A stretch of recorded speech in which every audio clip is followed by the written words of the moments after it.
Dear Mr. Babu, We are sorry to hear that you have reason to complain about Mr. Kipling apple pies. Thank you for bringing this matter to our attention.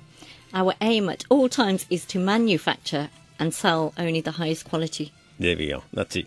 That's all you need to read. You don't need to bore people with that. But you see, when people say... It's good information here. It's good information, yeah.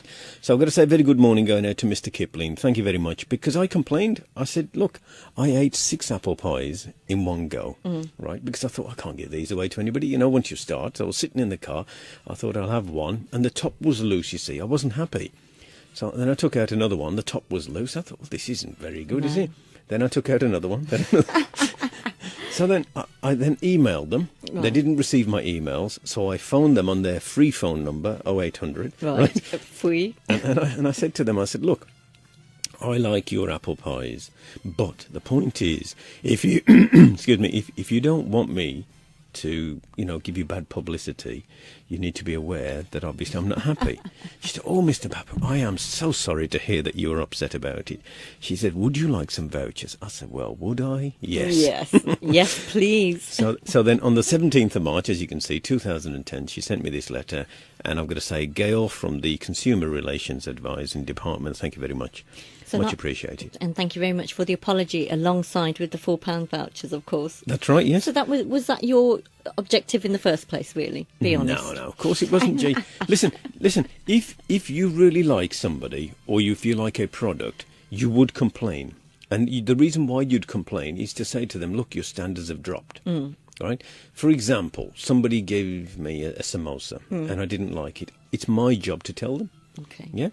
There's a present for you. Not that you would know what to do with it, right? But there's a present for you. It's worth nearly £4,000. I know, wow. 2006. No, it's worth nearly £4,000. Stick to £4,000, G. Okay. Okay, because otherwise you let the cat out of the bag completely. All right. I'm sure I could find somebody that could make use of them. I'm sure they could. Good morning, Sati, if you're listening. Right. So that's how many apple pies have I had? I've had a big family one over there, delivered by the lady in white. Thank you very much for that. And this is from our friends, Mr. Kipling. That's fantastic. So there you are. That's why the reason why I bought it in, G, because I didn't want you to think I make some of these things up. There's no point, is there? No point in talking about it. And I thought, well, here's the proof. As they say, the Gore say this, by the way, that's Gore means white people. Let me say this with you. You see, G, the way to any man's heart that I know, I was up in Scotland, in Glasgow actually. I was up there with 200 men, right? And when it came to lunchtime, after we'd all had our different meals, when we went for puddings, I didn't see one man go for a different pudding other than apple pie. Right. Apple pie and custard. So all of you females listening out there, because I don't want to say ladies, because you say ladies, and some people say, some women say, you can't call me lady, politically correct.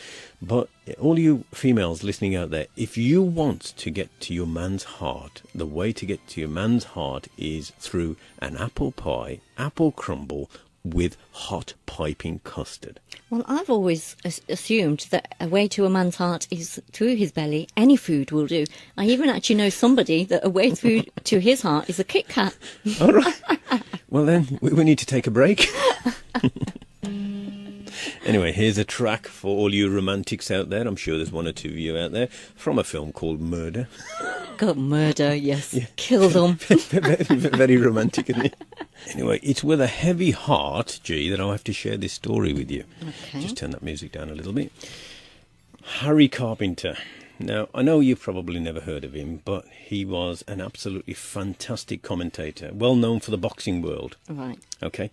He was only a small guy, used to wear big glasses, as you can see there, and he was about 5'5". He actually looked double glazed. Yeah. But he was an absolutely wonderful guy, and I don't know of anybody within the world of television, that's the world of media, backstabbing champions, right, where anybody's actually got a bad name for him. And what he was famous for, or what he became famous for even more, was when he used to have his little bit of a laugh and a joke with Frank Bruno. You remember Frank Bruno? Yeah, I remember him, yes. Yeah. Well, Frank Bruno's favourite saying was, "Know what I mean, Harry? Know what I mean?" Now, to me, Frank Bruno wasn't the greatest boxer of all time. And I told him once, I says, Frank, as far as I'm concerned, you spend more time on the canvas than Picasso did. I And then I put down the phone after that. But yeah, Frank's obviously had his troubles, but he's written a piece here in the paper. He says, "I'm choked up. There'll never be another one like my Harry." And that's true. So Harry, he was a quite private individual, you know. A bit like yourself. Yeah, a bit like myself. Always used to keep himself to himself. And really, he didn't want to venture out too much for the simple reason because he didn't want to be recognised and then people keep coming up to him. And what he was frightened of was somebody coming up to him and saying, "I know a little bit more about boxing than you do," or whatever. But it wasn't just boxing, it was lots of other things. And he was in the business for over 50 years. So sadly be missed. There's not many people you can say that about, you know. But he started off in radio. And then he went on to television. And like I say, Rumble in the Jungle, Muhammad Ali said that as well about him. I think it was about 1974, something like that. And they went to Zaire to have a boxing match there. Wow. And he actually said as well, he said it's a fantastic guy. And Muhammad Ali is obviously suffering as well because he's got Parkinson's. So, oh, bless. Yeah, it's had news there. Maybe something, Billy, did you manage to get our Stevie back? Did you manage to convince Stevie, him? yes, Stevie's been in touch with me via email. Right. And he said that he's decided to go away and have a break for a couple of weeks. So he's gone to Mexico. Because you would upset him, didn't you, about the lunch business? Yeah. Well, what I'm going to do, I'm going to give him one of those vouchers. You know, the one for £2. Just one. You're not prepared to give both vouchers up? No. No. I didn't think so, to be quite honest. Yeah, to be quite honest. Here we go again. Yes. So, Billy, tell me, have you been taking trips down the gym? Yeah, this week? Definitely. All the time, G. Are they the freebie trials you still undergoing? No. I'm actually paid membership. I'm paid now. I'm a paid-up member. But you actually paid for the membership. Yeah, there was a little guy in there. He wasn't very tall, but he was obviously a bit of a bodybuilder. And I looked at him, and then he looked over, and he obviously smiled. Not at me, just at somebody else. And I noticed that all his teeth were gold. There's something about that. Why people would... whether he's actually had his teeth removed and then gold ones put in or just had them plated, I don't know. But there's something about that, isn't there? There is. Yeah, gold teeth, and it shone like... Mr. Richman. Mr. Richman, yeah. I want to share this with you. You tell me what this is if you know.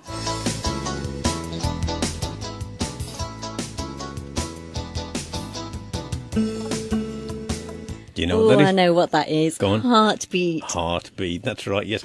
Okay, that's Heartbeat, and the reason why I'm playing it is with a heavy heart. Do you like the link? Oh. Yeah. I want you to go to the next one, G. Yeah. Okay. Next one. You see if you won't know this one. You won't know it. Not unless you were born in the 1950s. Oh, no. Even if I knew it, I would deny it now. No. Okay, this is Dixon and Doc Green. Now, you're probably thinking, well, what's he doing playing tunes from films, the TV programmes that to do with police? Yeah, put number 3 on.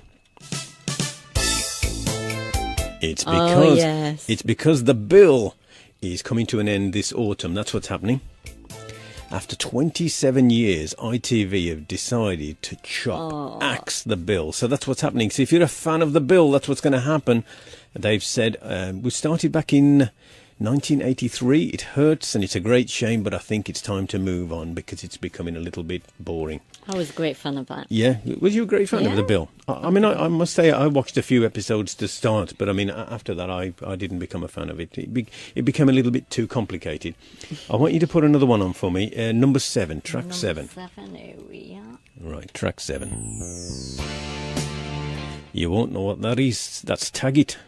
Tag It. Tag It. Tag It. Tag It? Yeah. It was a tough Glaswegian, Scottish detective. And you see, whenever anybody had been murdered, he used to say, he's been murdered. He's been murdered. And everybody that ever got on the stage, they would all say the same thing. He's been murdered. He's been murdered. There's been a murder in there.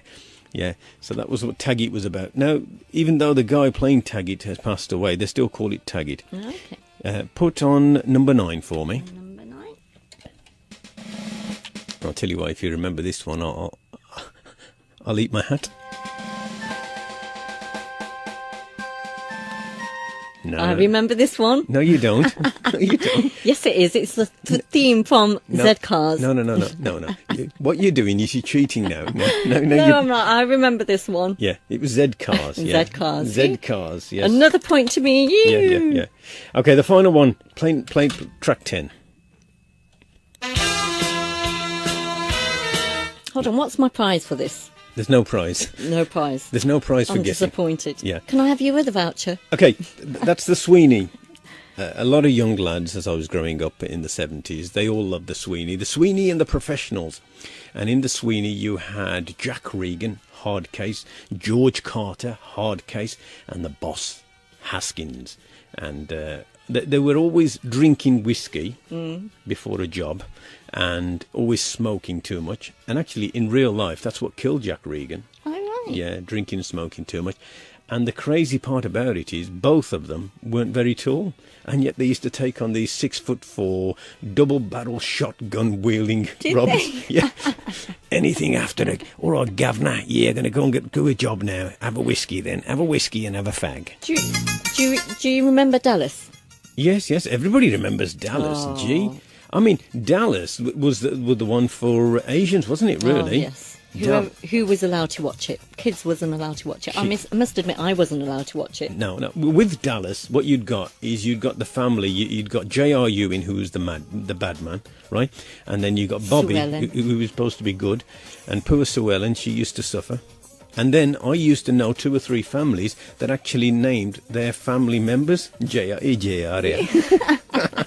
And Pam, the attractive one. Yes, Pamela. And we know a Pam as well, don't we? Very good morning going out to my friend Mr. Makran Singh, better known as Mr. Butter Singh. Let me just read this email, G. This is what he sent. Don't you read it. Listen to me, right? Okay. You just want me to stare at you, No, don't you? but the point is, you see, if you start reading it, then it misses the point, okay? Okay. Right, you just need to look that way. That's right. Okay. Hi, Rupak, Ramila, Indy, James, Lorna, Curtis, and Billy. How are you all? He must be a doctor. I've been so caught up in the rat race that I failed miserably to do anything about my birthday this week, the 16th of March. Little boy inside of me has just turned 37. My spirits are telling me that I should do something. So, as people whom I love dearly and whom have been with me through all my difficult times and happy times, I'd like to ask you to all meet me this Saturday to come and celebrate with me. First of all, we meet at 5 p.m. We go for a group dinner, and it's £15 a head. I found an amazing restaurant on the Soho Road. Number 2, at 7:30 we go to the theatre. You can now read it, right? Okay. Number 2, at 7:30 we go to the theatre. And this is in Sutton Coldfield, and we go to watch this play, and it's £17 a head. And finally, number 3, we go to this club, blah, blah, blah, whatever it is, and it's open from 10 p.m. through till 2 a.m. Entrance is £8 a ticket. Please let me know if you can make it. Lots of love, Mukkan. Well, Makunji, I can answer for Billy. He will not be attending that night. Especially if it involves so much expenses. Absolutely not. I mean, for crying out loud, G, number 1, you know me.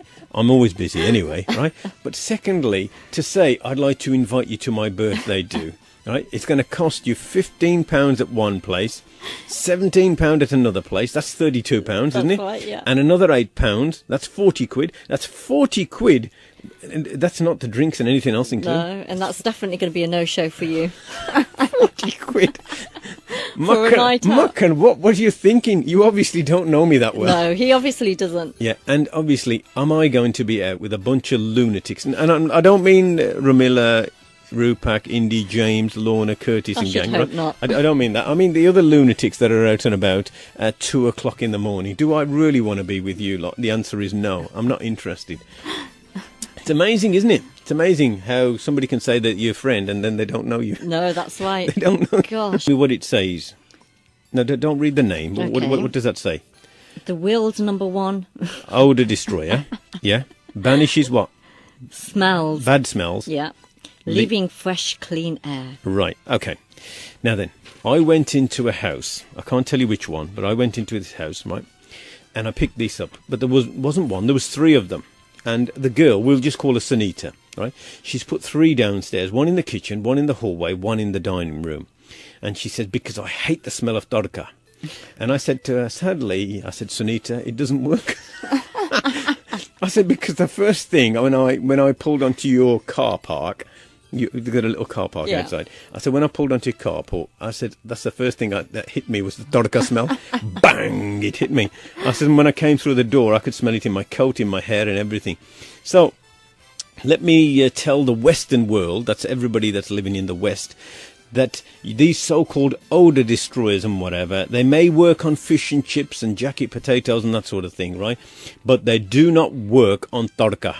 They don't work, do they? No Asian smell. No Asian smell. No Asian smells at all. Do you know the news team? Okay, so basically, three of those she'd put in. She said, and it didn't work. No, it didn't. It didn't work. Well, actually, a pot of salt, I read in a magazine a couple of weeks ago. If you put a pot of salt in any room, that also absorbs any form of odour, and also lemon. That's a very good freshener. Well, I've heard about the pot of salt, but I only heard that off a guy that was the salt of the earth. Sorry, go on, you carry on.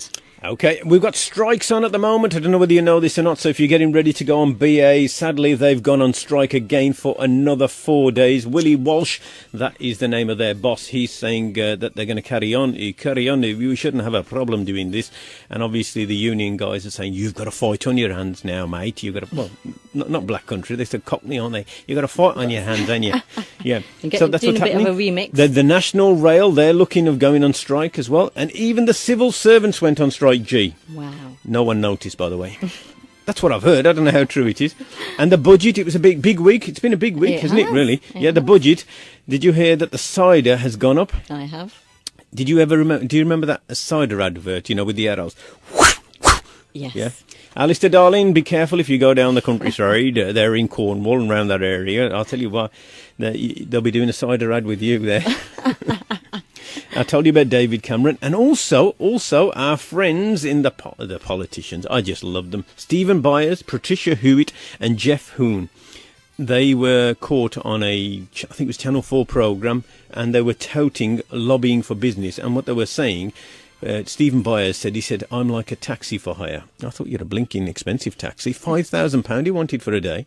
My goodness. Jeff Hoon, he's the ex-Secretary for Defence, and he said he wanted to cash in on all his knowledge and expertise, and obviously he's made a mistake. But you see, Patricia Hewitt and Jeff Hoon were putting the knife in the back of Gordon Brown, you see, so he's taken this opportunity now, and he's saying he's done it because they've done this lobbying business and he's not happy. He's suspended them all from the party. Oh, yeah. But you see, this is what happens. The Gore, that's the white people, they have a saying, every dog has his day. Translated in Punjabi, Hare ka kutte da din aunda hai. Right? Not that we Asians call ourselves that, but that's what the Gore call themselves. Every dog has his day. Basically, what they're saying by that, every dog has his day, is that your day will come, your time will come. And you see, now Gordon Brown's time's come. And Patricia Hewitt and Jeff Hoon wish they obviously hadn't said anything. Because, you see, as they retire, G, they would, obviously, being as they were ex-ministers, they would walk away with a nice, healthy pension as well. Yes. And a bit of security as well. Yeah. Especially Jeff Hoon being the Defence Secretary. I'm sure he's had bodyguards and everything with him. Wow. So, you see, the taxpayer would have been paying for that as well. So, as the Gore say, every dog has his day, and that's not barking mad. Billy, no, behave. That's right. I've warned you today, didn't I? Yes. I'll have to call you into my office. Anyway, and there was a big craze about the outfits, which I would really suspect that men wouldn't do that when they watch movies, thinking, wow, Salman Khan's, I love that jacket, I'm going to go out and get it. Salman Khan, I must go and have my legs chopped off to fit into that suit. But the outfits really did cause a big uproar and a craze for women to go out. And even myself, I went out and purchased not one, not two, but three same outfits.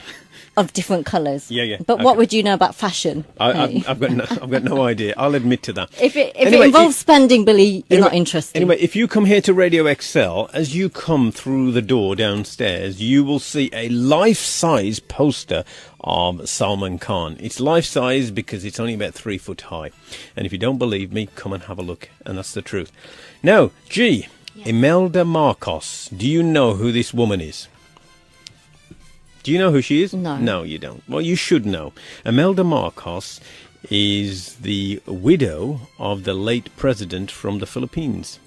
Right? Now, she is famous for, and hold on to this, she's famous for having over 3,000 pairs of shoes. 3,000? Yeah, 3,000. What?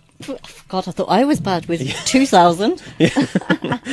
3,000? Yeah, 3,000 pairs of shoes. I admire her. You admire her. Oh, and she's wow. 80. 80. What do you want high heels for at 80? A Zimmer frame, probably, or a walking stick. No, I think that's fantastic. No, it's ridiculous, isn't it? 3,000. Also, I want to share this story with you. This is from Brent Council. This is the northwest area of London. They are fed up of the Asian community spitting, and they've put posters up with a man with a pink face on, G. Right. And he's obviously spitting, and they're saying, don't spit. Well, I'm sure they don't say don't spit. They say don't spit. Don't spit. And you could get fined £80. So our listeners that are listening down there in the London area, just know that basically what's happening, it's leaving red marks all over the pavement. And it's costing, G, 20 grand to clean up the mess. And only in this country would they spend £17,000 on an education campaign to stop people from doing that. And I know you're probably going to ask me, what is barn? A barn mixture? Well, basically, it is in a leaf. It's tobacco and some nuts and spices wrapped up. And it's in a green leaf, isn't it? It's in a green... So it looks healthy. It looks healthy. So all of you individuals that have barn, ding, right? Please, no spitting is not very good, right? And what's happening is you're leaving red marks all over the pavements, and that's what's happening. It's an £80 fine, possible £80 fine, but knowing you in this country, what they'll probably do is they'd pull you to one side and they'd say, please don't do that again. In fact, can we put you on a course? And the course will cost the taxpayer even more money. It is possible, G. That's what happens, only in this country. What you need to do, Brent Council, if you're listening, is you need the Punjab police, right? It won't cost you anything, nothing more than a big long stick, whack, and that's it, end of story. You're forgetting the rishwat. Oh, sorry, the rishwat, yes, well, there will be a payment, but you haven't got to pay anything. You haven't got to pay anything, that's right. Yeah. A very good morning going out to the Darkiya. Now, you're probably thinking, who's the Darkiya? That's the postman, and his name is Shakil. He's driving around in his van at the moment. And he's able to use bus lanes when he wants to. Allegedly, I don't know how true it is. I just want to share this with you. You know the gym I go to? Yeah. Next door, there's an Aldi that's opened up there. Now, people that go to Aldi, you'd expect them that are going there, they want to save money, yes? Yeah. Am I right, yeah? Mm-hmm. Okay, so you've got people that want to save money. This guy, this Asian guy, pulls up with a private number plate in a Bentley, £85,000 worth, with his wife, supermodel, right, and his children. And I couldn't understand. I thought, you're not going in Aldi. And I'm on the treadmill. I'm thinking, I'm about to finish. I've got to go in there. And he pulls up, massive. It was one of those stretch Bentleys. Yeah. And he pulls up and he goes in. And I thought, I couldn't believe it. You wouldn't. Wow. I thought he would have gone to Waitrose or Marks and Spencer's or somewhere like that. I'm going to go there now. People surprise you, I'm going to don't go they? there. Anyway, on the other side, they've opened up a kutti andi shop. Have they? Yes, when obviously all the people can go in and buy stuff for their dog. I thought only in this country, only in England, would you actually would you go out to buy stuff for your dog? You see, every Asian that I know, right, none of them I've ever known saying, I'm kutti andi shopping karan challe hain. We're going to go and get some dog shopping, right? You know, they never do that, would they? No. Roti nahi khani, kutte nu pa do. You know what I mean? I don't want this roti. Give it to the That's kutta. right. Give it to the kutta, and the kutta's waiting there looking with the puppy dog eyes. Oi, bonk, now, get out. And also, I was talking to a Nigerian friend of mine, and he said to me, you know, Billy, there's no way we would allow a dog or a cat into the house, especially when we are eating. What we do is we close the door and we say to the animal, get out, don't you come in here again. I said, does the animal understand you? And they said, yeah, the animal understands. And finally, I want to ask you one question. Have you ever stolen a biscuit off your work colleague? No. No. Now, you see, I'd expect you to say no, Yeah. right? And I'm going to tell you the truth here on Radio XL. Neither have I. You liar. No, well, I'll tell you why. I'll tell you why I've never. Because people always give me biscuits. Oh, right. People give me boxes of chocolates and biscuits. And you've seen my car. Yeah. It's always full, right? But what happened, this one Gora, he waited till his colleague had gone away. And then he put his hand in the tin and he took out a couple of biscuits. Okay? This colleague obviously got fed up with this Gora pinching his stuffing all the time. So he took him to court, and he not only ended up having to pay the court costs and getting fined, he got sacked as well. Ooh. Isn't that amazing? So be careful when you put your hand in the biscuit tin. I'm just telling you, because with the CCTV camera these days, and also mobile phones that record, they can record everything you're doing. You've got to be so careful. And that's indoors and outdoors, including car parks. Yeah.